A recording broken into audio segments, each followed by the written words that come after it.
GR. Number 208776, November 3, 2020.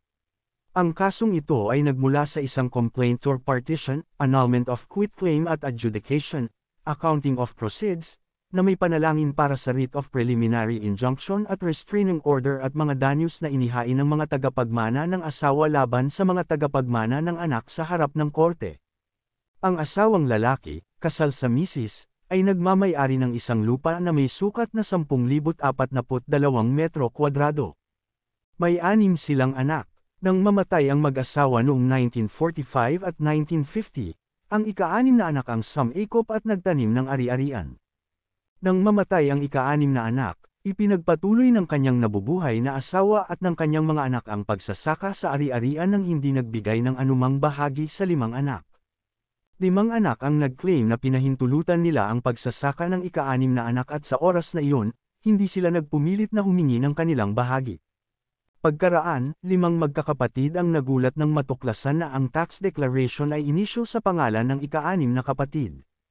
Nang kumprontahin nila ang kapatid tungkol dito at iminungkahi na hatiin na ang ari-arian, tumanggi ang ika-6 na kapatid at inangkin ang pagmamay-ari sa ari-arian na di umano sa bisa ng Deed of Quitclaim and Adjudication na may petsang ika-31 ng Desyembre taong 1976 na pabor sa ika-6 na kapatid at sa kanyang asawa, at pinirmahan ng 3 magkakapatid na kumatawan sa kanilang sarili na tanging nabubuhay na tagapagmana ng kanilang mga magulang. Sa nasabing deed, tinalikuran at ipinaubaya umano ng 3 magkakapatid ang natitirang bahagi ng lote sa ika-6 na kapatid at sa kanyang asawa. Sa isang affidavit of denial na may petsang ika-12 ng Enero taong 2005, itinanggi ng 3 magkakapatid ang nasabing quitclaim. Ayon sa kanila, ang kanilang mga lagda sa nasabing Deed of Quitclaim and Adjudication ay peke. Na ito ay huwad at walang bisa dahil hindi sila lumahok o nagsagawa ng nasabing deed. At hindi lang sila ang tagapagmana ng mga yumaong magulang. 5 magkakapatid ang nagsampa ng agarang reklamo noong ika-5 ng Oktubre taong 2004. Ang pagsisikap sa pagitan ng mga partido at pakikipag-ayos sa barangay ay napatunayang walang saysay. Isinasaalang-alang na ang isang bahagi ng 2,010 square meters, na bahagi ng isang kapatid ay naibenta na sa ibang tao, kung kaya hinanggad ng magkapatid na hatiin lamang ang natitirang lugar na 8,032 square meters. Hangad ng magkakapatid na ideklara ang Deed of Quitclaim and Adjudication na walang bisa, upang i-account ang mga nalikom sa lupa o kanilang bahagi, at napansamantala, ang mga anak ng kanilang namatay na kapatid ay tumigil sa pagsasaka ng lupa. Ang mga anak ng namatay na kapatid ay tumutol sa kanilang sagot na ang quitclaim, bilang isang pampublikong dokumento, ay dapat ituring na wasto. Ipinunto pa nila na bago ang quitclaim, 4 na magkakapatid ang nagsagawa ng non-notarized deed of absolute sale of rights sa kapitan ng baryo ang naturang ari-arian pabor sa ika-6 na kapatid sa halagang 700 piso. Sa kanyang testimonya, sinabi ng isang kapatid na, ang ika-6 na kapatid ang nagmamay-ari ng lupa pagkatapos ng kamatayan ng kanilang mga magulang dahil siya ang may hawak ng titulo at deklarasyon ng buwis. Mayroon siyang 3 kapatid na lalaki at 4 na babae. Siya at ang kanyang mga kapatid ay naudyukan na magsampa ng aksyong ito nang ipaalam sa kanila noong 2004 na ang lupa ay sinangla at sinasaka ng ibang magsasaka. Hindi totoo na ibinenta nila ang lupa sa ika-6 na kapatid, nagtayo siya ng bahay sa loob ng ari-arian, at ang dahilan kung bakit hindi sila nagreklamo sa lahat ng mga taon na ito ay dahil nagtiwala sila sa ika-6 na kapatid bilang kanilang kapatid. Ang asawa ng ika-6 na kapatid, sa kanyang panig, ay tumstigaw na pagmamay-ari niya ang lupa dahil isa-isa niyang binayaran ang 6 na magkakapatid ngunit hindi pumirma ang misis bilang saksi sa pagbebenta. Isang thumb mark lamang ang lagda ng isang kapatid na lalaki sa deed of sale dahil hindi siya makasulat habang ang kapatid na babae ay hindi pumirma dahil wala siya roon. Nang maglaon, humingi ng karagdagang bayad ang isa pang kapatid para sa kanyang bahagi sa lupain. Ang asawa ng ika-6 na kapatid ang nagbayad ng buwis sa ari-arian. 2 magkapatid ang tumanggi na pumirma sa quitclaim, bagamat sinabi ng isang kapatid na babae na ang pirma rito ay mukhang katulad ng kanyang pirma noong siya ay walang asawa. Isang kapatid ang umami na nilagyan ng marka ng hinlalaki dahil pinaniwala siya na kailangan ito para maiwasan ang pagkumpiska ng ari-arian. Inamin din ng isa pang kapatid na pumirma sa deed of sale na inakala niyang ito ay isang sangla, hindi isang pagbebenta. At na hindi niya natubos ang ari-arian dahil bumalik lang siya noong 1993. Bilang isang tuntunin, ang pamamiki ay hindi maaaring ipalagay at dapat patunayan ng malinaw, positibo, at nakakakumbinsi na ebidensya. Ang pasanin ng patunay ay nakasalalay sa partidong nag-aakusa ng pamamiki. Ang sinumang nagsasaad ng pamamiki ay may pasanin na patunayan ang kanyang kaso sa pamamagitan ng higit na katibayan, o ebidensya na mas malaki ang bigat o mas nakakumbinsi kaysa sa iniaalok sa pagsalungat dito. Sa kasong ito, ang mga magkakapatid ay may pasanin na patunayan ang pamamiki. Taliwas sa kanilang alegasyon na ang kanilang mga pirma ay peke dahil hindi sila lumahok at pumirma sa Deed of Quitclaim and Adjudication, ang magkakapatid, sa takbo ng paglilitis, ay umamin na kanilang inilagay ang kanilang mga pirma, thumb mark sa nasabing deed ngunit hindi lamang maintindihan ang kahulugan ng kung ano ang kanilang napirmahan. Dapat tandaan na ang Deed of Quitclaim and Adjudication na may petsang ika-31 ng Desyembre taong 1976 ay isang notaryado na dokumento. Ito ay isang well-settled na prinsipyo na ang isang duly notarized na dokumento ay tinatamasa ang prima facie presumption of authenticity at due execution, pati na rin ang buong kredensya na nakalakip sa isang pampublikong instrumento. Upang mabaligtad ang legal na pagpapalagay na ito, ang ebidensya ay dapat na malinaw, nakakumbinsi, at higit pa sa higit sa pagpapatunay na mayroong pamamiki na nagbunga ng isang huwad na kontrata. Nabigo itong 5 magkakapatid.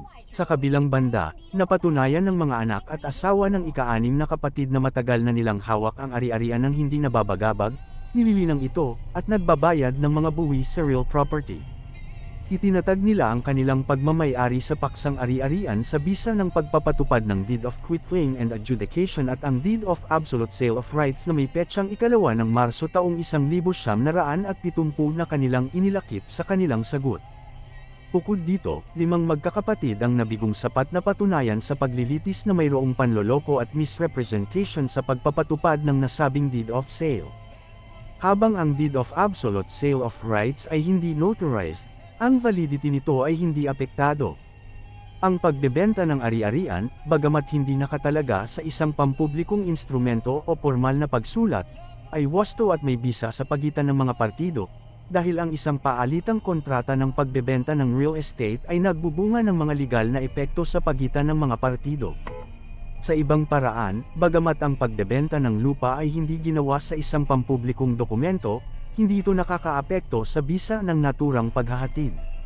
Ang Artikulo 1358 ng Civil Code ay hindi nangangailangan ng pagtupad sa mga akto o kontrata sa isang pampublikong instrumento upang mapatunayan ang akto o kontrata ngunit para lamang masiguro ang bisa nito. Kaya naman, ang Deed of Absolute Sale of Rights ay may bisa at may bisa sa pagitan ng magkakapatid. Higit pa rito, ito ay isinulat sa Cebuana, ang kanilang sariling wika, kaya't makatuwirang isipin na alam ng mga magkakapatid ang kahulugan ng kanilang pinipirmahan. Isa pa, ito ay isinagawa sa harapan ng kanilang barangay captain. Sa katunayan, ang 5 magkakapatid sa itaas ay nabigo na patunayan ng may malinaw at nakakumbinsi na ebidensya na may pandaraya o misrepresentasyon sa pagpapatupad ng nasabing deed. Bagamat ang mga deklarasyon ng buwis at pagbabayad ng buwis sa ari-arian ay hindi tiyak na katibayan ng pagmamay-ari, ito ay magandang indikasyon ng pagmamay-ari, dahil walang sinuman ang nasa tamang pag-iisip na magbabayad ng buwis para sa isang ari-arian na hindi niya pag-aari. Kaya, ang kanilang voluntaryong deklarasyon ng ari-arian para sa pagbabayad ng naturang buwis ay nagpapatibay sa kanilang bona fide na paghahabol ng pagmamay-ari sa ari-arian. Dagdag pa ng korte, habang sinisikap ng 5 magkakapatid na ideklarang walang bisa ang Deed of Quitclaim and Adjudication na nagsasabing hindi sila lumahok o lumagda sa nasabing deed, gayunpaman, nais nilang panatilihin ang bisa ng unang bahagi ng dokumento kung saan nabenta ang 2,010 metro kwadradong bahagi ng ari-arian sa ibang tao. Kaya naman, ang kanilang reklamo ay hatiin lamang ang natitirang 8,032 metro kwadradong bahagi ng lote. Hindi maaaring hilingin ng 5 magkakapatid na maging wasto ang bahagi ng nasabing deed at ang iba ay walang bisa. Hindi ito magagawa, tulad ng sa pagitan ng mga testimonya ng 5 magkakapatid, na nabigong patunayan ng malinaw, positibo, at nakakumbinsi ang pagkakaroon ng pamimiki. Ang dokumentaryong ebidensya ng asawa at mga anak ng ika-6 na kapatid, ang notarized na deed of quitclaim and adjudication, ang deed of absolute sale of rights, deklarasyon ng buwis, at mga resibo ng buwis ang nananaig. Ang katibayan ng testimonya ay madaling gawa-gawa at napakakaunting puwang para sa pagpili sa pagitan ng katibayan ng testimonya at katibayan ng dokumentaryo. Kaya, sa pagtimbang ng ebidensya, ang ebidensyang dokumentaryo ay nangingibabaw kaysa sa ebidensyang kwento. Ang dalawang dokumentong pinagsama-sama at kung saan ay komplementaryo sa isa't isa ay nagtatatag ng mga karapatan ng ika-6 na kapatid bilang may-ari ng ari-arian na paksa ng paglilitis na ito. Ang Seksyon 1, Rule 131 ng Rules of Court ay nagsasaad na ang burden of proof ay tungkulin ng isang partido na patunayan ang katotohanan ng kanyang claim o depensa, o anumang katotohanang pinag-uusapan sa pamamagitan ng dami ng ebidensyang hinihingi ng batas. Dahil sa hindi pagtupad sa kanilang pasanin upang patunayan ang pamimiki o pandaraya at maling representasyon sa pamamagitan ng malinaw, positibo, at nakakumbinsi na ebidensya, ang 5 magkakapatid ang nabigong patunayan ang kanilang isinampang kaso. Kung kaya ang kanilang reklamo ay dapat na i-dismiss.